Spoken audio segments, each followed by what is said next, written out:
नमस्कार। जय माता जी की। हर हर महादेव। जैसा कि आप लोगों को पता था, मैंने कहा था कि मैं 3 बजे आप लोगों के बीच लाइव आऊंगा। लाइव आने का मेन विषय आज मुझे नहीं बताना है।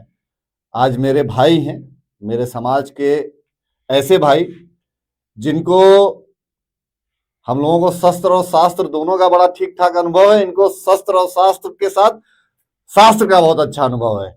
तो मैं ऐसे रणविजय भाई को चाहूंगा कि आज आप मेरे लाइव पे शुरू करिए और बाकी धीरे धीरे हम लोग उस पर कंट्रीब्यूट किया जाएगा। नमस्कार भाइयों, जय भवानी।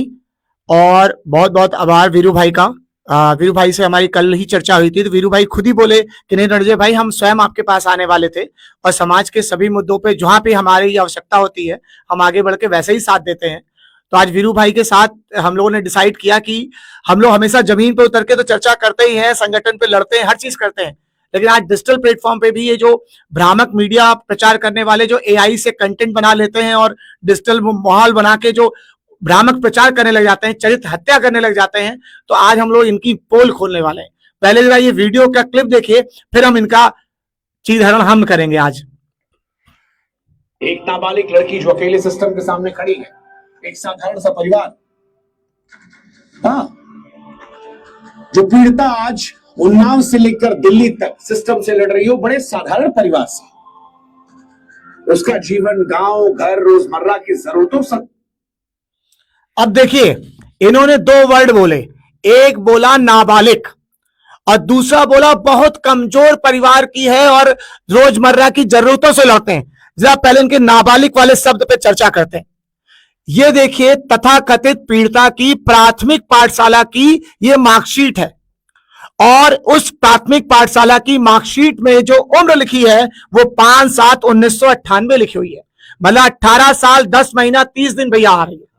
और ये सरकारी प्राथमिक पाठशाला की मार्कशीट है। अब सरकारी प्राथमिक पाठशाला की डिटेल, अरे भाई पत्रकार हो तो कम से कम तथ्यों को बोलो, कहानी सुना के कुछ भी बोल दोगे। आगे देखिए भैया, हम एक ही सबूत की नहीं, दूसरी का सबूत की बात। ये देखिए, ये सीएमओ की रिपोर्ट है। तत्कालीन सीएमओ जो था उन्नाव का, उसके द्वारा ये बनाई गई रिपोर्ट है और रिपोर्ट में उसने 19.5 साल से ज्यादा का इस बच्ची को बताया है। तो ऐसा तो हो नहीं सकता कि सीएमओ अफलेटेड हो, सीएमओ फंडेड हो, या सीएमओ का पूरा पैनल बना था और ये जितने भी है सब एसआईटी और सीबीआई जांच के अंतर्गत है। ऐसा नहीं है। ये जो डॉक्यूमेंट है इसको सीबीआई ने कोर्ट में चैलेंज किया है। और मैं तीसरा आप लोगों को दिखाना चाहूंगा, ये बोन ओसिफिकेशन टेस्ट की रिपोर्ट है। बोन ओसिफिकेशन टेस्ट जो है, मेडिकल टर्म में बोले तो बोन की ग्रोथ के आधार पे एज बताता है। जब भी मतलब कोर्ट में एक तरीका है न्याय में कि यदि किसी बच्चे की मार्कशीट नहीं है, उसने प्रॉपर पढ़ाई नहीं करी है, जैसे तथाकथित पीड़िता केवल कक्षा 5वीं पास है, तो अब उसके पास जो है 10th बोर्ड की डिग्री मार्कशीट नहीं है, तो मेडिकल में एक प्रोसेस है कि हम बोन ओसिफिकेशन टेस्ट करते हैं और हड्डियों के ग्रोथ के आधार पे उसकी एज बताई जाती है। और इसका बोन ओसिफिकेशन टेस्ट कहीं जिले अस्पताल से नहीं हुआ है, 11 डॉक्टर्स की टीम लगी है एम्स की। मैं क्लियर कर दूं रणविजय भाई, मैं बहुत सम्मानित लोगों के बीच हम लोग हैं, देश के बहुत लोग हम लोगों की इस लाइव एक्सट्रीम को देख रहे हैं। मैं उनको बता दूं ये टेस्ट क्या होता है। आप क्रिकेट खेलते हो या क्रिकेट देखते हो? क्रिकेट में जो स्पोर्ट खेलने वाले क्रिकेटर्स होते हैं वो कभी कभी अपनी उम्र को झूठ बोलते हैं। जैसे वो अंडर 13, अंडर 17, अंडर 19 खेलना चाहते हैं, तो मार्कशीट कहीं ना कहीं से, आधार कार्ड कहीं ना कहीं से गलत बनवा लेते हैं। और उसी जांच को जो हड्डी के सैंपल को लेके वेरीफाइड करती है कि आपकी एक्चुअल उम्र क्या होती है, जिसको बेन मेरो से निकाल के लिक्विड को वेरीफाइड किया जाता है, उस टेस्ट को 11 एम्स के डॉक्टरों ने सीबीआई पैनल के अंतर्गत कराया है, जिसमें वो 18 ईयर्स प्लस है, यहां साफ साफ लिखा हुआ है। तो मैं आप लोगों को क्लियर कर दूं, फिर मैं चौथा आप लोगों को दिखाना चाहूंगा। इसको आप लोग बहुत ध्यान से देखिएगा। ये कोर्ट ने इसको आधार बनाया था। ये जो मार्कशीट है जाली मार्कशीट है, फेक मार्कशीट है।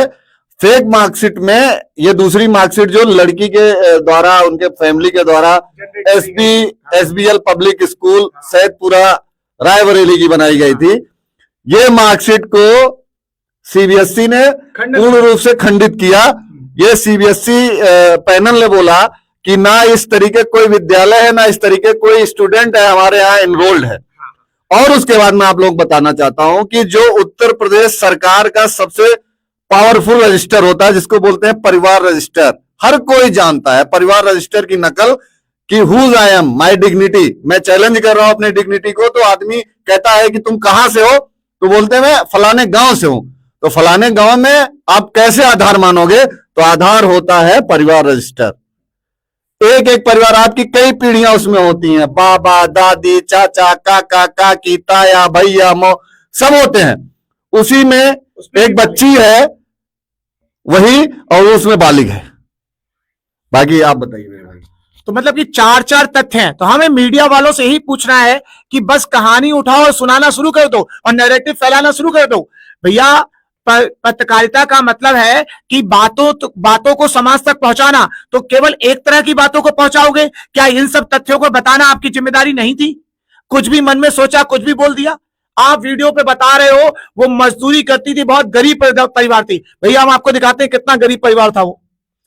तो देखिए, ये आईटीआर आप लोग जानते होंगे, उसके चाचा के सगे महेश सिंह का जो आईटीआर है, और ये आज का आईटीआर नहीं है, 2025-26 का आईटीआर नहीं है। ये आईटीआर 1 अप्रैल 2017 से 31 मार्च 2018 तक का है। और इनमें इनका आईटीआर जो इन्होंने भरा है वो 9,91,40,270 रुपए का है।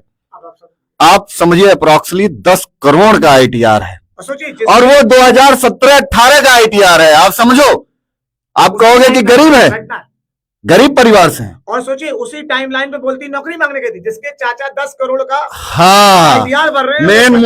मेन मुद्दा तो ये है कि जिसके घर का आईटीआर 10 करोड़ का था। मैं तो ये कहूंगा मेरे भाई, हम लोग तो आईटीआर उतने टाइम था ही नहीं। आपका था क्या? नहीं भाई। आपका आईटीआर इतना टाइम कितना है? नहीं। मेरा आईटीआर अभी 10 लाख का नहीं है, वही कह रहे हैं। और ये 10 करोड़ का, और 10 करोड़ का आईटीआर है। और ऐसे नैरेटिव सेट किए जा रहे हैं कि वो बिटिया कुलदीप सिंह सेंगर जी के यहाँ नौकरी मांगने गई थी। मैं तो ये कहूंगा वो अच्छे को नौकरी देने की स्थिति में परिवार रहा। और मैं तमाम वीडियोस देख रहा हूं जो लीगल प्लेटफॉर्म पे, जो लीगल चैनल वाले, जो जेन्युइन प्लेटफॉर्म के चैनल वाले यूट्यूबर्स हो या सोशल मीडिया के इन्फ्लुएंसर हो, वो आज माखी गांव जा रहे हैं रणविजय भैया। और आप देखो कि माखी गांव के जो लोग हैं, जो 90 साल के बुजुर्ग हैं, जो चारपाई पे लेटे लेटे जो बयान दे रहे हैं, उसको भी कोर्ट करने की जरूरत है। मैं ये कहता हूं कि हिंदुस्तान सभी जात धर्म संप्रदायों की बात करता है, तो यहां हमारे बड़े बुजुर्गों की बातों को सिरोधार माना जाता है। हम कहते हैं ना कि हमारे बाप दादाओं ने जो कहा है, भाई कहा गया रघुकुल सदा चली आई, प्राण जाए पर वचन न जाए। तो वहां जाके पूछो, आप वहां के बुजुर्ग कह रहे हैं, वो कसमें खा रहे हैं कि उन परिवार के साथ, कुलदीप सिंह सेंगर और उनके परिवार के साथ कितना गलत हो रहा है। कुलदीप सिंह सेंगर का बस यही समस्या है कि 4 बार के विधायक रहे। विधायक होना अगर अपराध है, तो जितने भी हिंदुस्तान में विधायक हैं, 5000 के करीब विधायक हैं मेरे भाई, वो भी तो अपराध में आ गए। फिर अगर आप विधायक, आप कोर्ट करते हो कि 4 बार के विधायक हैं, आप कुलदीप सिंह सेंगर को से लड़ रहे हो कि आप विधायक 4 बार के विधायक से लड़ रहे हो? किस चीज से नाराजगी है? आपकी नाराजगी क्या है? आपकी नाराजगी ये है कि वो लगातार अजय 4 बार विधायक, उसको कोई हरा नहीं पाया वो आदमी। अरे वो आदमी बसपा से विधायक रहा, 2 बार सपा से विधायक रहा, लास्ट में 2017 में विधायक हुए। भारतीय जनता पार्टी को कोर्ट किया जाता है कि भारतीय जनता पार्टी के विधायक, तो ये क्यों नहीं कहा जाता है कि बहुजन समाज पार्टी के विधायक, अखिलेश यादव के विधायक? ये भी तो बोलना चाहिए भाई। 10 साल अखिलेश यादव के विधायक रहे, और लगातार अखिलेश यादव ने तब के टाइम में मीडिया को एक सेटअप तैयार किया। मैं ये कहना चाहता हूं, जहां तक मेरा पॉइंट ऑफ व्यू है, मैं करणी सेना का अध्यक्ष होने के नाते नहीं, एक आम भारतीय होने के नाते, उत्तर प्रदेश का वासी होने के नाते अपने रणवीर भैया मैं एक बात कहूंगा, अखिलेश यादव की समस्या ये थी कि लगातार 2 बार का उनका जीता विधायक कि उनकी पार्टी छोड़ के चला गया। तो वो टारगेट किए कि क्यों तुम चले गए। बस समस्याएं ये है कि अखिलेश उनको टारगेट कर रहे हैं, और अखिलेश जी पढ़े लिखे हैं। वो बेटी ने बोला, कुलदीप सिंह सेंगर जी की बेटी का इंटरव्यू आप देखिए, रो देते हैं अच्छे अच्छे लोग इंटरव्यू देख के, उसका कष्ट नहीं दिखता है, उस बच्ची का भी कष्ट दिखना चाहिए। अगर मैं कहता हूं कि अगर सब कुछ ठीक था तो हाई कोर्ट ने सजा को सस्पेंड क्यों किया? और मीडिया तो आप ये समझ लीजिए भैया, ये गरीब इसी मीडिया गरीब क्यों दिखाना चाहती है? मीडिया सिर्फ गरीब इसलिए दिखाना चाहती है जिससे दूसरा नैरेटिव प्रूव हो सके कि नौकरी मांगने गई थी। नहीं तो यदि वो ये तथ्य दिखाएंगे कि वो उसका परिवार आर्थिक मजबूत था तो ये बात कहीं नहीं पाएंगे, नौकरी कर पाएंगे। हाँ, और ये 2015 की फोटो। ना भैया अभी गया हूँ, अभी देखो, और 2000 ये गाड़ी 2015, हाँ 2015 रजिस्टर्ड, सोचिए 2015, टॉप मॉडल और एकदम टॉप मॉडल सफाई स्टोर और एकदम मेंटेन रखी है। ये कुलदीप सिंह सेंगर की नहीं है ना? नहीं उनकी नहीं है, ये उसी के गांव में पीड़िता के घर के पास। अच्छा, ये उससे उसके परिवार की। हाँ, उससे उन्हीं के परिवार के नाम पे रजिस्टर्ड है। अब आप के नाम हाँ सोच रहे हैं, मतलब जिसके परिवार का करोड़ों का टर्नओवर हो, और जिसका घर में इतनी अच्छी अच्छी गाड़ियां खड़ी हो, और मात्र वो लड़की कक्षा 5वीं पास हो, वो नौकरी मांगने विधायक के पास जा रही है। और ये जो नैरेटिव सेट किया गया है, एक नैरेटिव यहाँ भी आ गया है। जरा इन पर भी ध्यान देने का, इनका भी सुनने लायक है। ये इनको बारे में रुकिए, सबको पता है इनके बारे में, आप सभी लोग जानते हैं। ये खान सर के नाम से जाने जाते हैं। बड़े ये कभी कभी ऐसा कंटेंट क्रिएट करते हैं जो तकलीफ देता है। मैं ये कहूंगा कि ठीक है, जो भी कर रहे हो आप बेहतर करो, लेकिन किसी एक परिवार को बर्बाद करने की पॉलिटिक्स में आप कहीं ना कहीं अपने को इन्वॉल्व मत करो। जो मैं ये कहता हूं कि शिक्षक का काम होता है शिक्षा के प्रति लोगों को जागरूक करना। ये नहीं होता है कि किसी एक पार्टी और किसी एक व्यक्ति और एक जात के प्रति आप इतनी नफरत पैदा कर लो कि आप पढ़ाते टाइम, शिक्षा देते टाइम ऐसा नैरेटिव सेट करिए। करेक्ट करना चाहूंगा, एक सेकंड प्लीज। मैं आपको बता दूं, एज ए जीएस टीचर या आईएएस पीसीएस की तैयारी कराने वाले फैकल्टी, और भी वीडियो चैनल है, कोई भी फैकल्टी जब किसी बच्चों को जब इस केस से संबंधित कुछ बात बताता है तो उसको केस स्टडी पढ़ाता है, कहानी नहीं सुनाता। एज ए टीचर भी तो आपने ठीक काम नहीं किया। टीचर किसी केस की केस स्टडी पढ़ाता है कि कोई घटना क्या घटी, उसमें पक्ष ने क्या सबूत रखे, प्रतिपक्ष ने क्या सबूत रखे, कोर्ट ने किस बेसिस पे क्या सजा दी, कोर्ट किस बेसिस पर जो है सजा रोक रहा है, या क्या क्या फैक्ट है, कौन कौन से एविडेंस लगे, कौन कौन से एविडेंस में कौन कौन सा केस नंबर लगा, इसको बोलते हैं केस स्टडी। तो एक टीचर होने के नाते आप केस स्टडी पढ़ाते। आप और यूट्यूब चैनल भी देख लीजिए, वहां पे आईएएस की तैयारी में किसी भी घटना या किसी केस का जिक्र होता है तो किस दिन को घटा, कौन कौन हुआ, क्या क्या एविडेंस दिए गए, दोनों पक्षों की केस स्टडी और उसमें न्यायालय किस तरह से काम करता है उसको पढ़ाता है। आप तो बॉलीवुड वाली स्टाइल में कहानी सुना रहे हैं जैसे जो था। सुनिए जरा इनकी। पुलिस ने उसके बाद जेल में डाल दिया, जेल में उसकी मौत हो गई। आप आगे गए थे ना, न्याय का इतना पावरफुल था, तो ये गवाही देने जा रही थी वहां पर गाड़ी, अब ट्रक चढ़वा दी गाड़ी को, बुरा लोग मर गई। आईसीयू में योगी आदित्य। अब देखिए, ये बता रहे हैं विधायक इतना पावरफुल था कि जब वो गवाही देने जा रही तो ट्रक चढ़वा दिया। अब जरा हम आपको दिखाते हैं वो फोटो, देखिए कि ट्रक कैसे चढ़वाया है। अब जरा देख लीजिए इस फोटो को। अब इस फोटो में ट्रक सामने से चढ़वाई जाती है कि बैक गियर लगा चढ़ाया गया, और एक मीडिया पत्रकार थे वो तो बता रहे थे क्या भैया 11 बार गाड़ी टक्कर लगाई गई। वो आर पब्लिक वाला ना।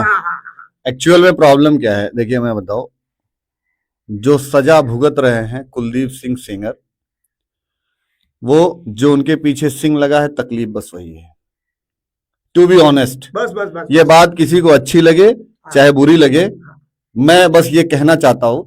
अभी एक बच्ची है जो स्विट्जरलैंड से, आप देख रहे हो ना, स्विट्जरलैंड में वो वहां से पीएचडी कर रही है। कौन सी गवारी है वो लगातार एक पार्लियामेंट्री के ऊपर लगातार वो एज ए विटनेस तमाम तथ्यों के साथ चर्चा कर रही है। उसकी बात कोई चर्चा करने वाला है क्या? बस कुलदीप सिंह सेंगर, चाहे कुलदीप सिंह सेंगर जी हो, चाहे रघुराज प्रताप सिंह राजा भैया हो, चाहे बृजभूषण शरण सिंह हो, चाहे धनंजय सिंह जी हो, चाहे वीरू सिंह हो, चाहे रणविजय सिंह हो, बस विपक्ष को सिंह दिखता है। समस्या बस यही है। आज मैं कंक्लूजन आपको कर रहा हूं, मैं बता रहा हूं रणविजय भैया, एक्चुअल प्रॉब्लम बस यही है। लेकिन इनको ये नहीं पता कि हमारे बाप दादाओं ने इतिहास रचा है देश में। हमने सदैव अन्याय की लड़ाई लड़ी है, हमने महिला, बेटी, गाय, मंदिरों की लड़ाई लड़ी है। पिक्चर में ठाकुरों को विलन दिखा के हकीकत में कोई विलन नहीं बना सकता है। और ये सब बॉलीवुड स्टोरी बस पूरी बॉलीवुड स्टोरी पिक्चर के स्क्रिप्ट की तरीके से कुलदीप सिंह सेंगर जी को फंसाने का कार्य किया गया है। और ये जो कोर्ट में चल रहा है, आप देखिएगा सुप्रीम कोर्ट उनको राहत देगी, 100% राहत देगी, क्योंकि 8 साल से वो आदमी सजा काट रहा है। मैं तो ये कहता हूं कि उनकी बेटी पे चैलेंज की ना कि एक कोई साक्ष्य दे दे कि मेरे पिता ने उस बच्ची को देखा था, तुमको फांसी पे चढ़ा दो, तो साक्ष्य दो ना भाई। भाई हो सकता है कि राहुल गांधी और प्रियंका गांधी जो इटली से दिव्य दृष्टि लेके आए हो, उस दिव्य दृष्टि से उन्होंने देख लिया हो, एक अलग मुद्दा हो सकता है, ठीक है। और हाँ, 2022 के विधानसभा चुनाव में ये बच्ची की मां चुनाव लड़ी थी, 1500 कुछ वोट उनको मिला था, और जिसमें रोड शो 3 बार प्रियंका गांधी ने किया था, आप समझो। और अभी एक एफआईआर एक ऑडियो जो वायरल हो रही है कि 7 करोड़ रुपए का लेन देन का जो मामला था, उस पे भी उस बच्ची ने अपने चाचा और अपने घर वालों के ऊपर, अपनी मां के ऊपर एफआईआर दर्ज किया है। और अभी मैं आपको बताऊं, मैं आज की खबर आपको बता दूं मेरे भाई, जो लड़का था ना जो रेप, जिसके ऊपर इसने पहले मुकदमा किया था, शुभम सिंह, नरेश तिवारी, हाँ, उसका केस जो है वो फ्लेटेड कर लिया है वहां पे दिल्ली कोर्ट ने कि इनकी आवाज का वॉइस सिंपल जो है वो लैब टेस्ट के लिए जाएगा। बस। और यही से चीजें ये आज ये हुआ है। ये बहुत अच्छी, और मैं ये चाहूंगा, मैं निवेदन करूंगा देश के सभी सम्मानित जनता से कि आप साक्ष्य जानो। मीडिया ट्रायल जो होता है, मीडिया ट्रायल तमाम आपको होती है, हाथरस केस में भी इसी तरीके से हुआ। और अब हम किसी मुद्दे पे छोड़ेंगे नहीं। अब किसी मुद्दे पर आपको मैं भैया बताऊं, मैंने कहा, मैं जब हाथरस वाले मुद्दा चल रहा था तो संदीप क्षत्रिय बच्चे का भी नाम था और संदीप उसके भाई का भी नाम था जिस बेटी की हत्या हुई थी। और आपको देखा सीबीआई जांच के बाद भी उसे 5-5 लोग निर्दोष जेल थे जिनको चार्जशीट लगा के बाहर किया गया। आप समझो, एक नैरेटिव सेट है, मीडिया ट्रायल, माइक लेके लोग पहुंच जाएंगे, क्या हुआ, मुंह में माइक डाल देते हैं। माइक डालने से काम नहीं होगा। और मैं ये पूछना चाहता हूं कि हमारी आपकी डिग्री पे सवाल उठता है, हमारी आपकी डिग्निटी पे सवाल उठता है, जितने ये मीडिया के बम्बू लेके घूम रहे हैं, इनकी कौन सी डिग्री है भाई? ये डिग्री घुमाए पहले, ये बिना डिग्री वाले लोग हैं, बिना डिग्री के पहुंच जाते हैं। जब बिना डिग्री की शराब बैन है इस देश में भाई, एक तरीके से नशा उन्मूलन एक्ट के तहत आपको कम से कम डिग्री लिखना पड़ेगा। तो हर जगह आप अगर जो डिग्री हो, आप डिग्री जो भी आप पढ़ाई की हो, आप सब जान रहे हो, तो ये मास कम्युनिकेशन करने वाले जितने लोग होंगे, नहीं तो फिर डंडा लेके घूमने की जरूरत क्या है भाई? हम लोगों के भी पास है माइक लेके, हम भी घूमने लगे, कल को आप भी घूमने लगो, हर गली मोहल्ले में पत्रकार पैदा हो जाएंगे फिर। छोटी छोटी बातें और जानते ना। अब सरकार को मेरे भैया ऐसे कानून लाने की आवश्यकता है। भ्रामक खबर और भ्रामक न्यूज चैनलों पे खबर फैलाने ऊपर के ऊपर मुकदमा दर्ज करके मानहानि का केस हो और इनको जेल भेजने पर एक ऐसा एक अमिटमेंट लाया जाए। इसी पे देखिए कि ये सीबीआई ने इस पर बोल दिया है, it is caused by negligence. हाँ, इस पे सीबीआई ने बकायदा कहा है कि जो ये लोग बताते हैं कि एक्सीडेंट कराया गया था, ये नेचुरल एक्सीडेंट है, कॉज्ड बाय नेग्लिजेंस। हाँ, इसमें लापरवाही हुई है तब एक्सीडेंट हुआ है। और ये आप ये भी देख लो, इसमें इस वाले केस में कुलदीप सिंह सेंगर 2021 में ही डिस्चार्ज हो चुके हैं। ये कोर्ट ने 30,000 कोर्ट का, ये हाई कोर्ट का दिल्ली का डिस्चार्ज ऑर्डर की कॉपी है, उसके बाद भी मीडिया लगातार चलाती है। तो मैं ये कहता हूं कंडम आप कोर्ट हो रहे हैं, आप हाई कोर्ट के ऑर्डर को डिनाई कर रहे हो, तो आपके ऊपर मुकदमा बनता है ऐसे न्यूज चैनलों पे। सिंपल सी बात। और ऐसा ना हो कि हम लोग न्यूज चैनलों का अगेंस्ट पूरे देश में क्रांति बिल्कुल फूंक दें। मैं कहूंगा, अनुरोध करता हूं, आप भी किसी के घर के बच्चे हो, बेटी हो, आप कभी सोचे किसी का परिवार बर्बाद करके आपको कितना मजा मिलता है? हो सकता है आपकी टीआरपी और आपको कहीं ना कहीं पैकेज मिलता हो, एक अलग मुद्दा है, लेकिन किसी का परिवार लूट जाए, खत्म हो जाए, किसी की पूरी जिंदगी बर्बाद हो जाए, पैसे से बड़ी जिंदगी होती है मेरे भाई। और मैं न्यूज पे बैठे एंकरों से कहना चाहूंगा कि इस तरीके से बिना किसी जानकारी से आप किसी को अपराधी मत घोषित कर दो। सिंपल सी बात। मैं ये कहता हूं कि भैया कोर्ट नहीं, कानून में लिखा गया है कि 100 बेगुनाह छूट जाए, हाँ, एक निर्दोष को सजा ना हो, यही है ना। तो आप कम से कम उस पे तो इम्प्लीमेंट करेंगे लोग।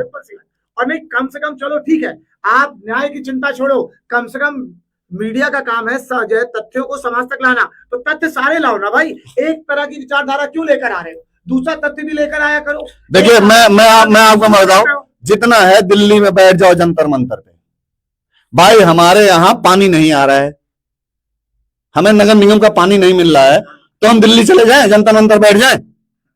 हर बात के जंतर हमारी कई बार टिकट, ये हवाई जहाज का टिकट कैंसिल हो गया कोहरे की वजह से, तो मैं क्या करूं कि भारत की जितनी एयरलाइंस है सबके खिलाफ जंतर मंतर धरने बैठ जाऊं। ये धरना गैंग। हाँ, और एक बात और, अभी आपने लेटेस्ट धरना देखा, धरना कुलदीप सिंह सेंगर की सजा से जुड़ा था।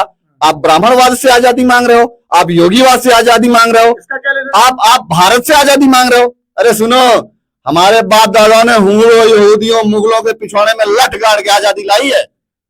गलत फहमी में मत रहो, ऐसा ना हो कि हम लोग मिले फिर वहीं। और वैचारिक युद्ध भी हमसे जीत तो नहीं पाओगे वैचारिक युद्ध, हम मजबूती से बता रहे हैं।